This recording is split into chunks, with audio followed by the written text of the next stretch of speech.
Саламатсыңарбы балдар? Биз бүгүн адабий окуу сабагынан Боб деген болгон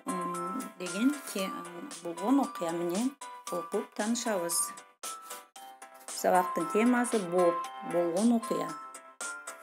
Бул орустун улуу жазуучусу Лев Николаевич Толстойдун чыгармасы. Бүгүн чыгарманы окуп, анын маанисин түшүнөсүңөр, түшүнүктөрүңөрдү эркин баяндап бере аласыңар.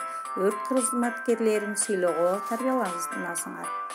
Анда эмесе келгиле балдар, биргеликте көркөм окуйбуз. Кээде шаардан өрт чыгат. Ошондо балдар үйдө калып калса, аларды алып чыгуу кыйын болот. Анткени алар коркконунан үн чыгарбай жашынып калышат. Түтүндөн аларды табуу кыйын. Мындай ишке Англиянын борбору Лондондо атайын үйрөтүлгөн иттер бар. Аларды өрт өчүргүчтөр багышат. Эгерде үй өрттөнсө, иттерди балдарды алып чыгууга жумшашат. Ошондо иттердин бири 12 баланы өлүмдөн сактап калган. Анын аты Боб эле. Бир күнү капысынан үй өрттөндү. Ал жерге өрт өчүргүчтөр келгенде, аларга бир аял чуркап жетти да, ыйлап жатып, үйдө 2 жашар кызы калганын айтты. Бобту жиберишти. Ал тепкич менен чуркап жөнөдү. Тез эле түтүндөн көрүнбөй калды. 5 мүнөт өткөндөн кийин ал үйдөн чуркап чыкты. Кызды көйнөгүнөн тиштеп көтөрүп алыптыр. Энеси кызына чуркап жетти да, анын тирүү экендигин көрүп сүйүнгөнүнөн ыйлап жиберди. Өрт өчүргүчтөр итти эркелетип, анан бир жери күйүп калбады бекен дешип, энесин карап жатышты. Бирок Боб кайрадан үйдү көздөй жылынды.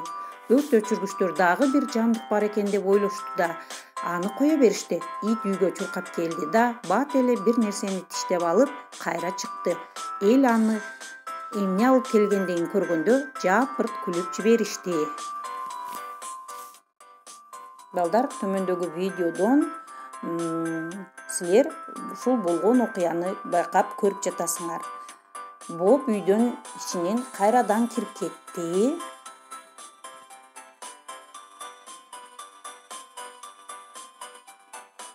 Эмнени алып чыгат деп ойлойсуңар? Боб эмне алып чыкты балдар? Ойлонгулачы. Боб кыздын курчагын алып чыгыптыр. Балдар, чарчадыңарбы? Анда көңүлгө жасайбыз.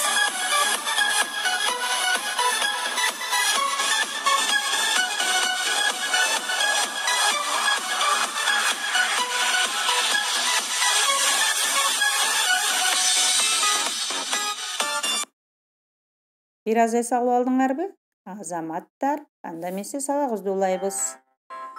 Төмөндөгү суроолорго жооп беребиз. Иттер кандай максат менен үйрөтүшөт экен? 2 жашар кызды өлүмдөн эмне куткарып калды? Ит экинчи жолу киргенде эмнени алып чыкканын видеодон байкадыңар. Ал эмне экен? Кээде адамдардын колунан келе албаган иштерди үйрөтүлгөн иттердин жардамы тээрин билдиңерби? Үйгө тапшырма, чыгарманы окуп, маанисин түшүнүп, төмөндөгү картаны толтургула.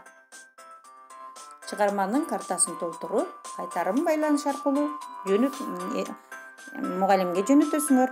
Көңүл бурганыңарга чоң рахмат. Саламатта калгыла балдар.